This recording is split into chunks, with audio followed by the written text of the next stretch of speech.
Welcome to Electrified. It's your host, Dylan Loomis. A correction from yesterday. For some reason, I said Tesla's new KAF was part of its new brake-by-wire system, but that's not true. It's actually part of the new drive unit. So again, that is not part of the new brake-by-wire system. My apologies. Fun fact, in that interview, Lars used the term tribology, which is basically the field of studying friction, wear, and lubrication, and how they interact. In a somewhat rare move from Tesla, they've decided to acquire an insolvent German engineering firm. But once you read into this one, it makes a lot more sense. Specifically, it'll be Tesla Automation signing the deal, which you may remember a few years ago was a company Tesla purchased, Groman Engineering. And the company's assets and employees that will be acquired is Mons AG or Mons Machining from Germany. Tesla Automation will acquire over 300 employees, the plant and equipment at the Mons site in Reutlingen, after Mons entered insolvency proceedings following a sharp deterioration in Europe's battery market.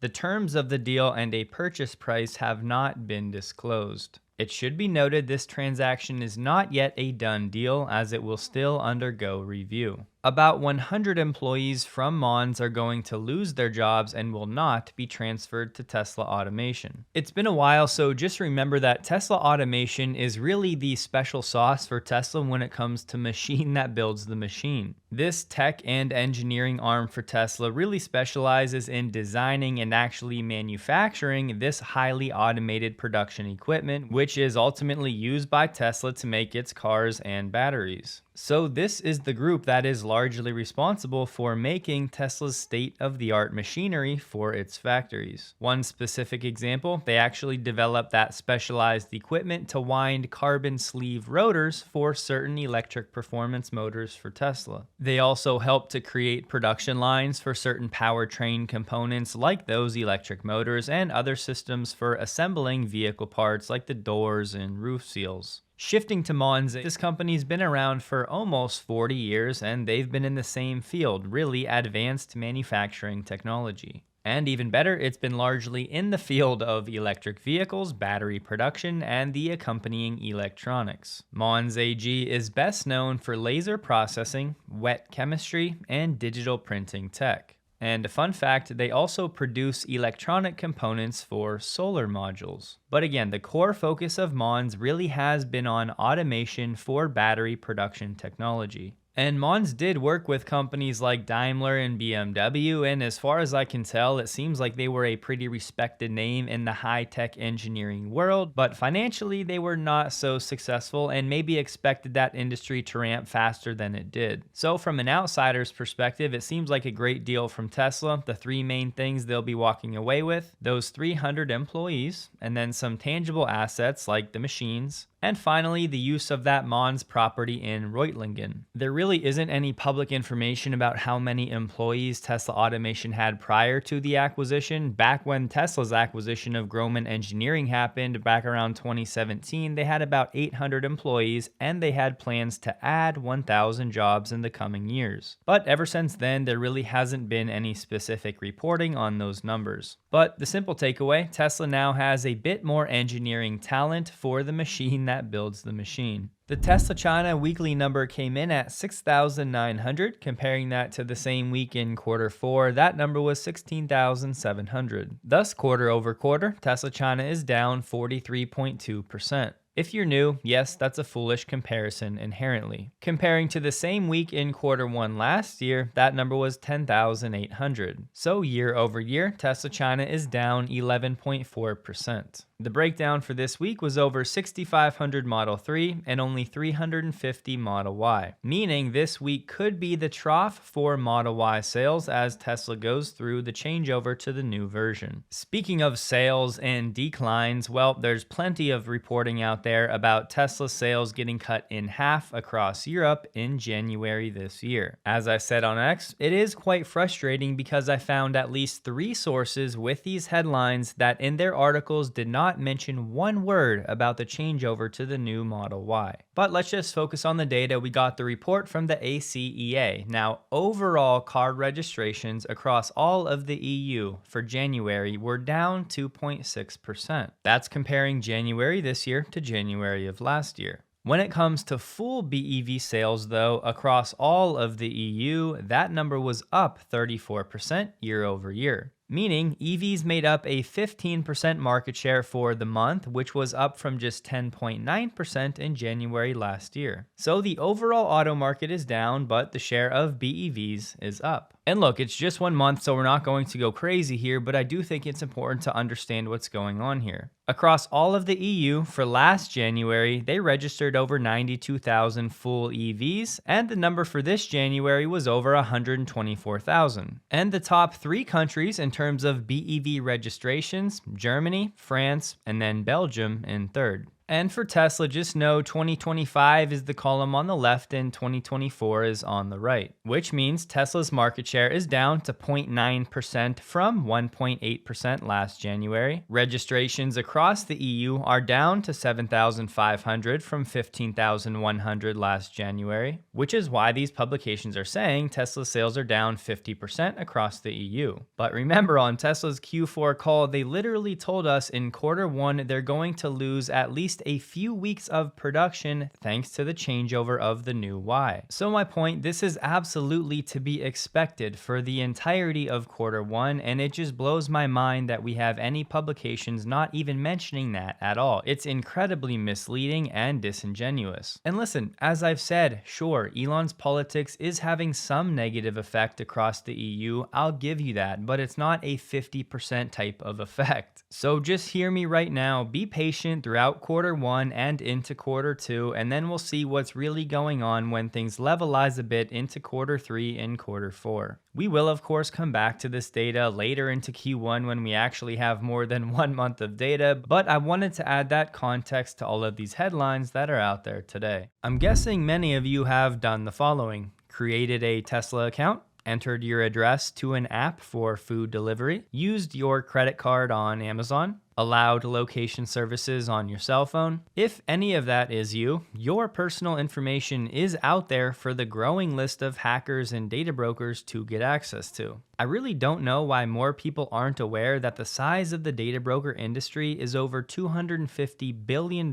per year around the world. Let that sink in. That's revenue from collecting your data, processing your data, and selling your data. If that doesn't upset you, then respectfully, I think you just have your head in the sands of disbelief. Do you get scam emails and random phone numbers calling you? The FBI's Internet Crime Complaint Center reported nearly 1 million cases of internet crime in 2023 just in the US, many of which can be traced back to these data brokers peddling your information. Luckily, there's an easy way out of this mess, and that's with Delete Me, the sponsor of this video. Delete Me specializes in contacting these data brokers to ensure your personal information is removed. What's better, they do this in an ongoing fashion, so as new data brokers pop up, your info will stay off the internet. This task in 2025 would be nearly impossible on your own given the frequency of new data brokers and the time required to call and follow up with the hundreds of data brokers out there. In my most recent report, Delete Me reviewed over 6,000 listings, saving me over 90 hours of work. Even if I valued my time at minimum wage, which I don't, the value of Delete Me becomes glaringly obvious. So if you'd like to take your privacy back, you can head to joindeleteme.com/electrified to get 20% off using my code electrified linked below or by using the QR code on the screen. Late last night, we got the official word that Tesla's FSD, albeit with a new name, has officially begun rolling out to customers in China. A service manager in China confirmed it's called Autopilot Assisted Driving on Urban Roads,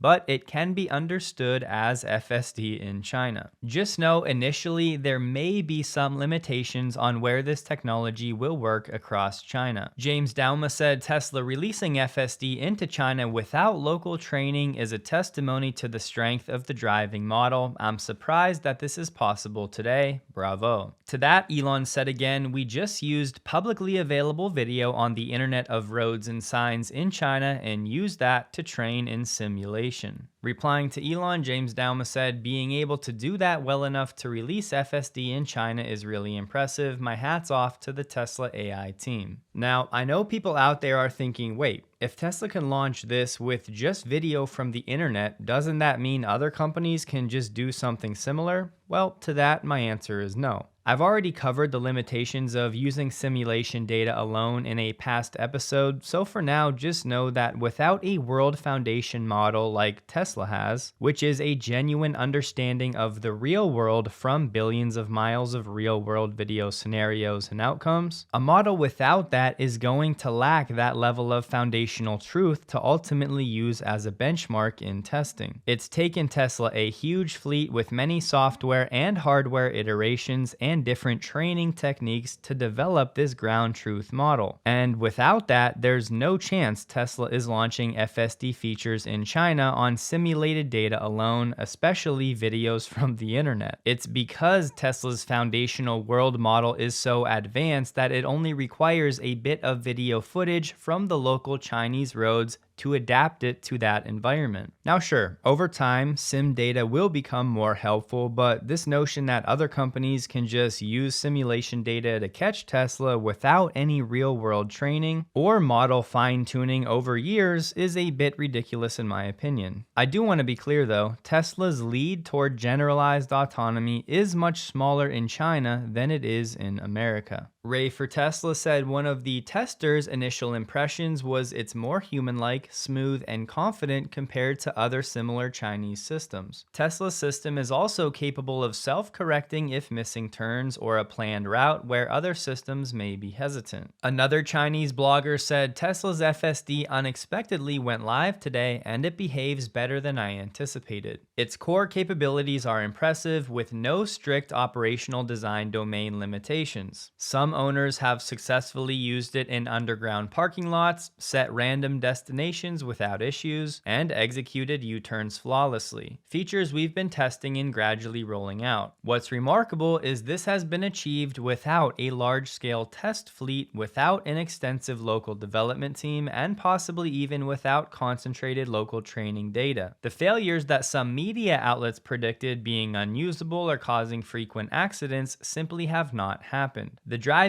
feels remarkably human-like, and its overall planning capabilities are on par with the best in the field. This suggests that with vast amounts of training data, even data sourced from the US and relying solely on a vision-based approach, Tesla's system has developed exceptional transferability. Which, by the way, and this is me interjecting with my own thought right now, this is exactly what we've been arguing for years, that Tesla has a generalized lead because of this very thing. Tesla doesn't need to go map every Chinese city because its model already understands the real world. It's just going to need some tweaking to the local rules. Anyways, now we're back to the blogger. They said, in contrast, most of our domestic end-to-end teams tend to overfit results to specific cities. A nationwide rollout of end-to-end systems is still some distance away, let alone achieving cross-regional adaptation. Of course, occasional issues like running red lights, going straight from left turn lanes, or drifting into the wrong lanes still occur. I've mentioned before, some abilities are foundational, while others depend on learning specific rules. Even without fully mastering those specific rules yet, Tesla's FSD fundamental capabilities have already proven themselves. It can be deployed across different regions with virtually no additional software development costs. Whether it can truly master those specific rules now depends on whether Elon is willing to invest and how he chooses to do so. And that is the end of the post from the blogger. This really does feel like a monumental moment for Tesla after how long they've been working on this. We now have supervised FSD in the US, Canada, Mexico, Puerto Rico, and now China. We still have plenty of questions about training data. How will improvements be handled if Tesla can't send training data to Cortex? How will Tesla improve the FSD model in China if the US doesn't allow Tesla to train happen in China. All I know is there's far more happening behind the scenes than we're being told. We really do need a podcast with a few Tesla AI engineers from China, translated to English, to learn how this is working, and behind the scenes I am working on figuring all of that out. But for now, this should surely improve Tesla's brand image in China and help to reassert itself as a tech leader in the region, especially as the system improves and adapts to the local environment, and deliveries of the new Model Y in China do begin this week. It's tough to get a scale of how wide the release is, but it's not a wide release just yet, we know that. So for now, I'll just say, exciting times ahead. As an FYI on the naming, I saw this from Car News China. They talked to their source. It's called Navigate on Pilot Update Only and not FSD because of certain reasons like road training data, which causes the ADAS quality to be on a different level than FSD in the US, which is what we talked about yesterday, sort of an FSD light, at least for now. This should gradually improve, and after that, Tesla will relaunch it as FSD. All the videos look great for now, but of course most people are sharing the successful scenarios as the excitement ramps up. According to Green the Only, well-known Tesla hacker, the Model Y, the Model 3, and the Cybertruck are all transitioning to a new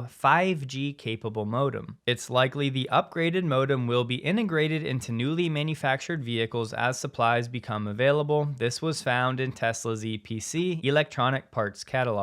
The current Gen 1 modem, which supports LTE, was good for speeds from 20 megabits per second up to 100, whereas the Gen 2 modem, which supports 5G, will be good for up to 1000 megabits per second, an order of magnitude improvement on the high end. Now yes, it's absolutely fair to say that 5G in general has been a letdown compared to what people were expecting. But if nothing else, this seems like a future-proofing move. It looks like for the new Model Y, you might get Gen 1 and you might get Gen 2. This is likely not something you'll be able to buy directly from the EPC because these units require programming by Tesla service or a trained technician, and they have to be paired with a SIM card. Shout out to the Cybertruck engineers as their steer-by-wire creation just won the 2025 Motor Trend Best Tech winner for chassis technology. They said by completely removing the mechanical connection between the steering wheel and the front tires, Tesla fundamentally reimagined the rack and pinion steering the auto industry has spent around 100 years refining. Thanks to steer-by-wire, Tesla's 6,900-pound stainless steel megalith moves with uncanny agility. Tesla was not the first to put steer-by-wire in a car, but it was the first to realize the technology's full potential and bring it to the US. The Cybertruck steering at its slowest is more responsive than a Porsche 911's variable ratio rack at its quickest. The Cybertruck steer-by-wire is yet another example of Tesla taking chances the risk-averse establishment will not. Other notable finalists for the award: Hyundai's Ioniq 5N, the Lucid Air Sapphire, and Porsche's Active Ride. And I saved this part because Wes said his favorite part to read. The Motor Trend staff was initially suspicious of variable ratio computer-controlled steering. Surely it could never feel as intuitive as the mechanical cars we've known and loved, right? But several of those skeptics did not even make it out of the parking lot without becoming believers. It's really just what Tesla does, continually proves the doubters wrong. On the Tesla webpage, there's a new Tesla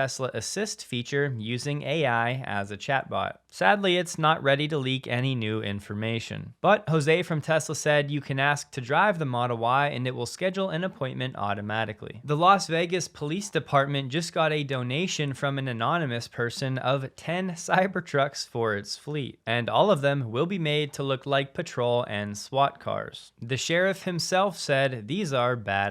Just so you know, I'm not hiding this. Yes, 2 Tesla designers have left the company, but both of them were with Tesla for over a decade. As I've said before, more often than not, these things happen when certain projects are wrapped up. So maybe the design for the next-gen vehicles are done. So maybe the design for the more affordable models is done, or whatever projects they were working on. And we know where one individual is going. David Imai is now the chief designer at Arc Boats. Lucid has announced that Peter Rawlinson is stepping aside from his role as CEO, and he's now transitioning to strategic technical advisor to the chairman, and the new interim CEO will be Mark Winterhoff. Peter said, "Now that we have successfully launched the Lucid Gravity, I've decided it's finally the right time for me to step aside from my roles at Lucid." Unfortunately, we'll probably never hear what's really going on behind this move. I want to say something briefly about Tesla stock. Way too many people in the community like to list all of the things that Tesla is launching this year, and then they translate that in their heads to thinking, well, Tesla stock is going to go up because of every great project that Tesla has coming out. But that's really not how the stock market works. Why?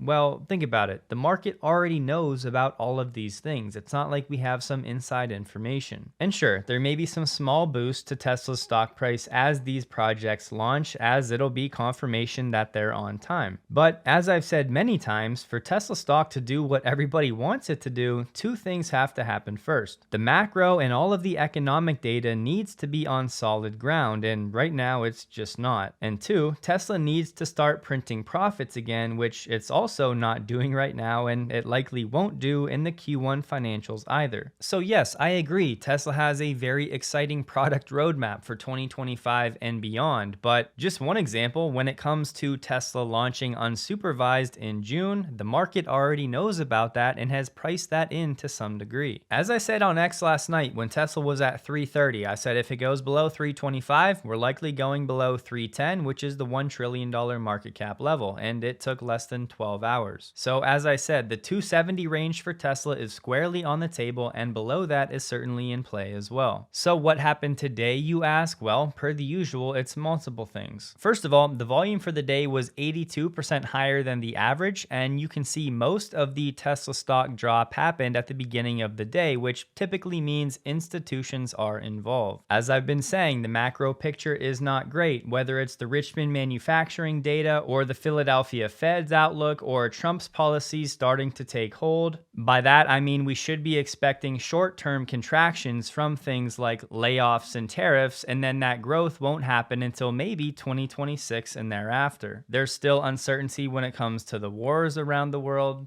Zooming out to the 6-month time frame, it's pretty clear after Trump got elected, there was a big run-up and we pulled forward a lot of future growth from the excitement, expecting things like less regulation, but that's going to take time, and right now we're just being hit with the reality of the current economic situation, paired with lower Tesla sales and low expectations for Tesla's Q1 earnings. And just quickly, the reason I was comfortable posting that last night is looking at the visible range volume profile, these yellow and blue bars on the right. To keep it simple, this really just shows the volume that was traded at different price levels. So again, given the time frame we're looking at, you can see most of the volume was actually traded around the $219 range. This line is called the point of control. Just know with all analysis like this, there are no guarantees, there are no absolutes. It's literally all just probabilities and likelihoods. Typically, what we can see when price moves up quickly and there's not a lot of volume in this range right here, if the stock backtests that range, it can fall quite precipitously through that area. You can also see at the 270 range for Tesla, it served as resistance 3 different times over a 6-month period. So without much volume between that level and where we're at now, I just wouldn't be surprised if we retest those levels. As always, this is never financial advice. It's just I'm always doing this on my own, and I have found it to be very helpful over the years. And listen, given the macro picture and Tesla's financials and the sales and all of the headlines and the drama around Elon, it's just a fact that right now there are more headwinds than tailwinds. I know we don't get into the macro on this channel, but just know the more data that comes out, the more skeptical and fearful investors are becoming. So listen, of course, anything can happen. I just want all of you to be prepared for any outcome that may arise. And lastly, I'm so sick of certain accounts on X that are constantly talking about Tesla ripping to 500, 600 $600 like it's some foregone conclusion sometime early this year. It's like, okay, maybe, but if your only argument is literally Tesla's product roadmap for this year, that's just not a good enough argument because, again, the market knows about all of that. Tesla ended the day at $302.80, down 8.39%, while the NASDAQ was down 1.35%. So I guess I'll leave it there for now. Hopefully you guys can extract some sort of value from that rant. Don't forget, check out Delete Me linked below, and seriously, to everybody that supports me by interacting with these sponsors, I cannot thank you enough.